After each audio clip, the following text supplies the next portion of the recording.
Hello, so today's video is all about Granado's newest fragrance release, Madreperola. So I've been gifted a bottle of this fragrance by Granado, and because of that I'm going to mark this video as paid promotion, but I've not received any payment from the brand or been told to say anything in particular about this fragrance. I'm just doing that so that you're aware that I got this bottle for free. So with that out of the way, Madreperola actually translates as mother of pearl, and I think that conjures up certain ideas about the fragrance, how you might imagine the fragrance might smell. So you might think of something iridescent, something shiny, something perhaps to do with jewellery, something to do with the summer, the sea, the sand, something maybe powdery and soft or fragile in some way. I think that really conjures up a whole image of a fragrance, and that's something I'm going to look at. Does this fragrance fulfill what you might think of when you think of mother of pearl? So I've tried a lot of Granado's fragrances in the past, and last year they launched a lot of fragrances by Quentin Biche, but I can't seem to find a perfumer's name attached to this new release for 2026, and that's making me curious as to who it is. So the packaging for this fragrance is quite standard for Granado. It comes with this outer sleeve. They're all different colours depending upon the fragrance. This one is a creamy colour. I think they could have made the gold foiled parts of this package perhaps mother of pearl coloured. I think that would have been more fitting with the fragrance name, but I know that this is the standard Granado packaging, so I understand. And then inside that sleeve is a green box, as with all Granado fragrances. And the bottle there is the standard classic line, I think this is called. And the colour of the juice is sort of like the La Belle line from Jean Paul Gaultier. It's that kind of rich pinky red. So this is described by the brand, and I will read this out to you. So this is: Madreperola is born from the calm of seaside mornings, a tribute to the delicacy that harbours strength, to the light that we have within. A serene beauty, intimate, delicate and radiant, the blossoms beneath the gentle warmth of the sun. Tenderness, protection and a presence that wraps around you and keeps you warm, like the breeze that blows over the beaches of Rio de Janeiro, light and luminous. So what did I think about the smell of this fragrance? How does it smell to me? Well, I think the notes here really describe this fragrance quite well. So this opens with a very soft feeling lemon and also a very soft feeling resinous aspect in the initial spray. It's something that is very gentle initially. It's not something that I think really lingers throughout the fragrance. It's gone within maybe under a minute. It then progresses into more of the florals. So the florals really begin to bloom. It's a white floral feeling fragrance. Even though there's a ylang-ylang, it comes off as something quite solar, quite creamy, but still quite white. It definitely does have that pearlescent feel to it. It's bright, it's solar, and the tuberose is somewhat secondary to the ylang-ylang and the orange blossom initially. The tuberose is still very important though, and it really adds a lot of creaminess to this fragrance. It's a very creamy white floral fragrance overall. There's also quite a lot of powderiness here, and that really grows into the drydown. The powderiness feels quite dense. It's something almost like a cashmeran to me, but it's also got a white musk. The white musk is very dense, very powdery, but still quite modern feeling. And it also does have a growing vanilla here. The vanilla here is subtle, but definitely present. In the mid, it smells really clean, and actually there's an almost dry, creamy coconut kind of smell to this as well, which I think is an illusion of the white florals along with the vanilla and the musk. I think it's just something that maybe is created by the sandalwood as well. It just adds to that creaminess, and I think that just makes me think of coconut. The orange blossom is quite important initially, and that adds a slight greenness to the fragrance in the mid as well. In the early dry down, it's almost a little bit marshmallow-like. It's quite powdery, it's quite vanillic, and you also get that orange blossom coming through. But then into the far dry down, you really get more of the musks.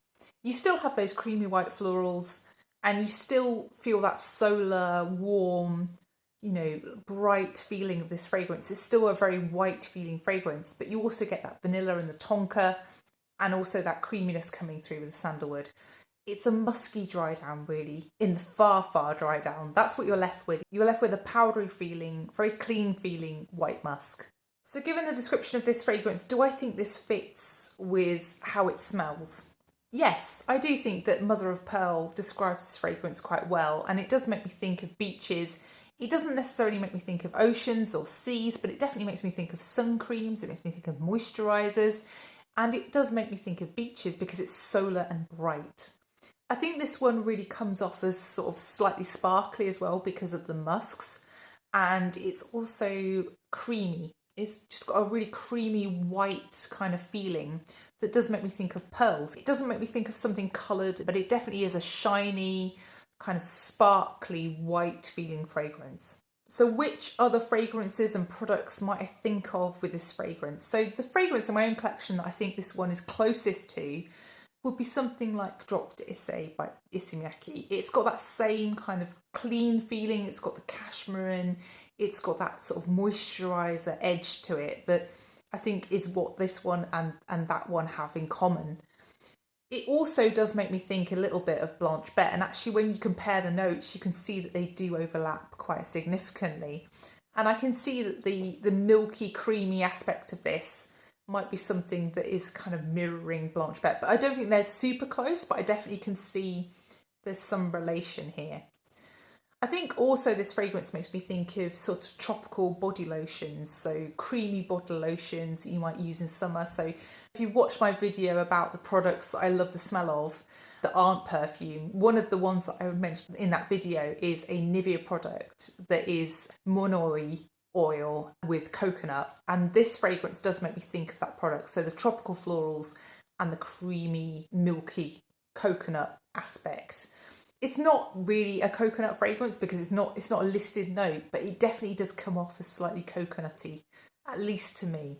As I've said, this fragrance also does remind me of sun creams. It has a bit of a solar white floral feel to this. I think if you like those kind of sun cream fragrances like Tom Ford Soleil Blanc, you might really like this one.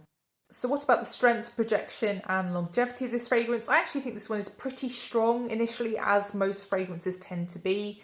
This is a fragrance that definitely fills a room when you spray it. It's something that if you walk back into the room, you can still smell it. It's also something that does tend to project. I have worn this one to work. I have actually had compliments on this one. I've been asked what I'm wearing.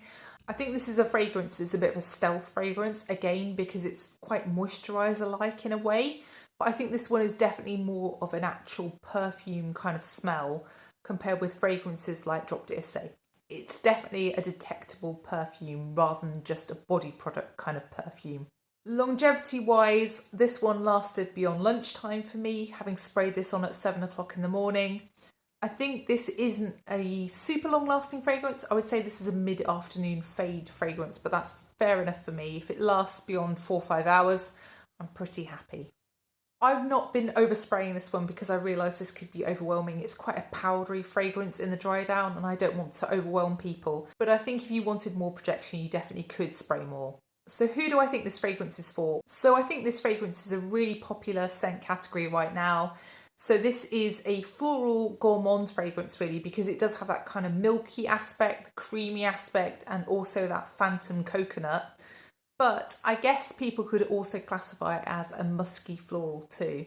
I think if you like those two categories and if you like whiter feeling, cleaner feeling fragrances, this is definitely one that you might want to try. Also, if you like bright solar fragrances but you want something more white feeling, this might be something that you might want to check out. And I think finally, if you like creamier coconut fragrances and if you like smooth florals, this might also be something you might want to get a sample of. So what are my final thoughts on Madreperola? I think it's a really nice fragrance actually. I've been really impressed by this one. I was scared because often with Granado fragrances, there can be some not pleasant ambers to my nose. There can be things that I don't particularly enjoy. And this, along with Citrus Basilis, I would say are my favourites from the 10 fragrances I've tried. I don't find anything off-putting about this fragrance. I think this definitely does remind me of fragrances like Drop d'Issey. As I said, I don't know who's formulated this fragrance, but if you said to me Anne Ayo, I would not be surprised. So the perfumer who actually formulated Drop d'Issey. I think this definitely does have that kind of hallmark on it. But it's creamier, it's more gourmand with that kind of slight coconutty feel. And I can definitely see this one being a hit. I think the marketing for this is spot on with the pearl. And it does make me think of something beachy, something summery. I do think you have to be careful with the dosing of this fragrance because I think the powderiness could be a little bit overwhelming because there is quite a lot of cashmere in here, there's quite a lot of musk here, and I think the dry down, that's where that really amps up. But I really think this one is beautiful, and I think if you like that kind of fragrance, if you like those floral gourmands, if you like those musky gourmands, definitely try this one. If you can find a sample of this one, I know sometimes Granado fragrances are not the easiest fragrances to sample, but yeah, please do let me know if you've tried this one or if you're planning to try this one. And also please do let me know if you've tried other fragrances from Granado, which is your favourite. And thank you so much for watching. If you have enjoyed this video or if you found it useful, then please do press the like button and please also consider subscribing if you haven't done already. And I will see you in the next one. Bye.